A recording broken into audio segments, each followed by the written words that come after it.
Hi friends, எல்லாருக்கும் வணக்கம். எல்லாரும் எப்படி இருக்கீங்க? எல்லாரும் ரொம்பவே நல்லா இருப்பீங்கன்னு நம்புகிறேன். நாங்களும் ரொம்பவே நல்லா இருக்கோங்க. இந்த வீடியோ நேற்று ஈவினிங் எடுத்த வீடியோங்க. லாங் வீடியோ போட்டே ரொம்ப நாள் ஆகுது அப்படின்னு சொல்லிட்டு ஒரு விளாக் மாதிரி போடலாம் அப்படின்னு சொல்லிட்டு திடீர்னு முடிவு பண்ணி தாங்க இந்த வீடியோ எடுக்க ஸ்டார்ட் பண்ணேன். முதல் நாள் வந்துட்டு கொஞ்சம் வெளியில் வேலை இருந்துச்சுங்க, ரொம்ப அலைச்சல். அதனால் மறுநாள் ரொம்ப உடம்பு சரியில்லை. உடம்பு முடிஞ்சாலும் முடியலைனாலும் அந்த வேலையை எப்போயுமே நம்ம தான் செஞ்சாகணும் அப்படிங்கிறதுனால ரொம்பவே கஷ்டப்பட்டு இந்த வேலையெல்லாம் நான் செஞ்சேன். ஏன்னா மறுநாள் வந்து சாமி கும்பிட்றதோடு இருக்கலாம் அப்படின்னு சொல்லிட்டு முதல் நாள் எல்லாமே பண்ணி வச்சிட்டோம் அப்படின்னா கொஞ்சம் மறுநாள் வந்து ஃப்ரீயாக இருக்கலாம் அப்படின்னு சொல்லிட்டு எல்லா வேலையும் நான் முடிச்சு வச்சுட்டேன். நேற்று வெளியில் போகும்போது ஃப்ரூட்டி வந்துட்டு 2 லிட்டர் 80 ரூபா அப்படின்ட்டு ஆஃபரில் போட்டிருந்தாங்க. ஆஃபரில் ஏதாவது கிடச்சிச்சு அப்படின்னா அப்படியே அள்ளிட்டு வந்துடுவோம்.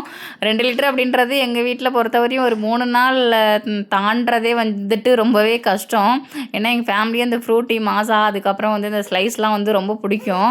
அதுக்காக அடிக்கடி வாங்குவோம் கேட்டால் ஒரு 6 மாதத்துக்கு ஒரு தடவை அந்த மாதிரி தாங்க வாங்குவோம். எப்போயாவது கிடைக்கும் போது மட்டும்தான் வாங்குவோம். அடிக்கடிலாம் வந்து ஆஃபர் போட மாட்டாங்க.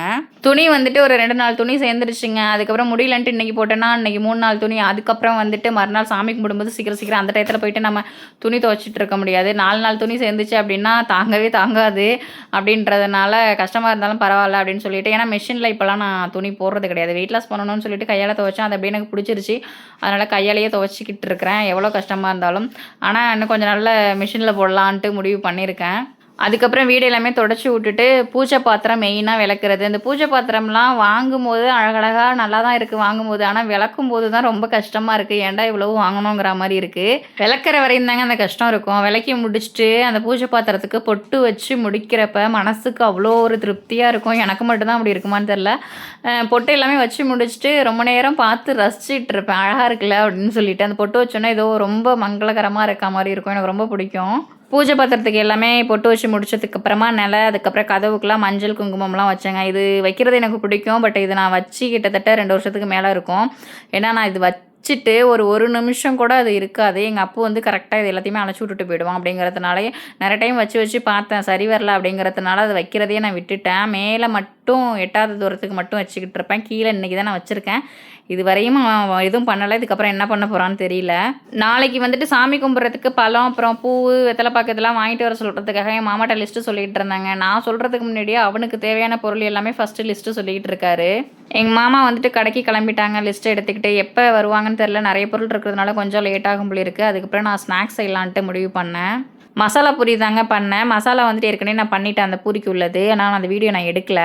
அதுக்கப்புறம் பூரி வந்துட்டு 2 நாளைக்கு முன்னாடி செய்யணுங்கிறதுக்காக தான் வாங்கிட்டு வந்தாங்க. அது மட்டும்தான் வேலை. பொரிச்சிட்டு அப்புறம் வெங்காயம் கட் பண்ணி போட்டு கொத்தமல்லி தழை போட்டுக்க வேண்டியது தான். கார்ன்ஃப்ளெக்ஸ் இருந்தால் சூப்பராக இருக்கும். பட் எங்கள் வீட்டில் தீர்ந்து போயிடுச்சு.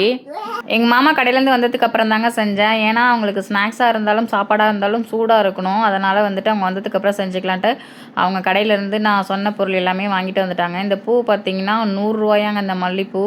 அதுக்கப்புறம் கதம்பா சாமிக்கு வாங்கிட்டு வர சொல்லியிருந்தேன். இது வந்து 80 ரூபாவாம். நார்மல் டேஸில் இந்த பூ வந்து 30 ரூபா தான் கதம்பம். பட் நாளைக்கு ஆடிப்பெருக்கு அப்படின்றதுனால 200 ரூபாய்க்கு வாங்கியிருக்காங்க இந்த பூ மட்டும். அதுக்கப்புறம் மசாலா பூரி எல்லாமே சாப்பிட்டுட்டு துவைச்சி வச்ச துணி வந்துட்டு காய வைக்கணும். அதனால் மாடியில் போயிட்டு காய வச்சுட்டு வந்தோம். ஸ்நாக்ஸ் சாப்பிட்டதுனால பசி இல்லை. அதனால் கொஞ்சம் லேட்டாக சாப்பிட்டுக்கலான்னு சொல்லிட்டு கார சட்னி தான் அரைச்சேன். தோசை தான் ஊற்ற போகிறேன். அதுக்கப்புறம் வந்துட்டு காலையில் அரைச்ச ஒரு சட்னி. அந்த சட்னிக்கு நான் பேரே வைக்கல. அதில் வந்து வெங்காயம், தக்காளி, கொத்தமல்லி, அப்புறம் பச்சை மிளகாய் வச்சு அரைப்பேன். டேஸ்ட்டு சூப்பராக இருக்கும். அந்த சட்னிக்கு பேர் சொல்லுங்கன்னு எங்கள் மாமாட்ட கேட்டால் சூப்பர் சட்னி அப்படின்னு சொல்லிட்டு அப்படின்னு இருக்காங்க. இது வரையும் நான் பேர் எதுவும் வைக்கல அந்த சட்னிக்கு.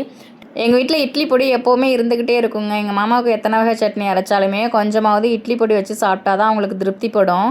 எல்லாருமே சாப்பிட்டு முடிச்சுட்டு அதுக்கப்புறம் ஒரு மெயினான டாஸ்க்கு இந்த பாத்திரத்தெல்லாம் விளக்குறது தான். லேட்டாக தான் சாப்பிட்டோம். அதுக்கப்புறம் எல்லா பாத்திரத்தையும் விளக்கி முடிச்சுட்டு அப்புறம் வந்துட்டு ஸ்டவ் எல்லாத்தையுமே க்ளீன் பண்ணிவிட்டு அதுக்கப்புறம் பால் தாங்க காய்ச்சினேன். எங்கள் மாமாவுக்கு இந்த ஜுரம் அடித்ததுலேருந்து பயங்கர இருமல். அதனால் வந்துட்டு பாலில் மிளகு வந்துட்டு நுணுக்கி போட்டு அது கூட கொஞ்சமாக மஞ்சள் தூள் போட்டு காய்ச்சினோம் அப்படின்னா கொஞ்சம் தொண்டைக்கு இதமாக கொஞ்சம் அந்த இருமல் குறையும். அப்படிங்கிறதுனால அந்த மாதிரி காய்ச்சி கொடுத்தேன். அதுக்கப்புறம் இப்போ பார்த்தீங்கன்னா மணி 11 மணி ஆகிடுச்சு. 11 மணிக்கு தூங்குவோமான்னு கேட்டால் எங்கள் அப்புக்குட்டி தூங்குறதுக்கே 12:30 தாண்டிடும். அதுக்கப்புறம் தான் நாங்கள் தூங்குவோம். பட் வேலை எல்லாமே முடிஞ்சிருச்சு. அவ்வளோதாங்க. வீடியோ பிடிச்சிருந்தா லைக் பண்ணுங்கள். இப்போ தான் எங்கள் வீடியோ ஃபஸ்ட் டைம் பார்க்குறீங்கன்னா ப்ளீஸ் சப்ஸ்கிரைப் பண்ணிட்டு எங்கள் சேனலுக்கு சப்போர்ட் பண்ணுங்கள்.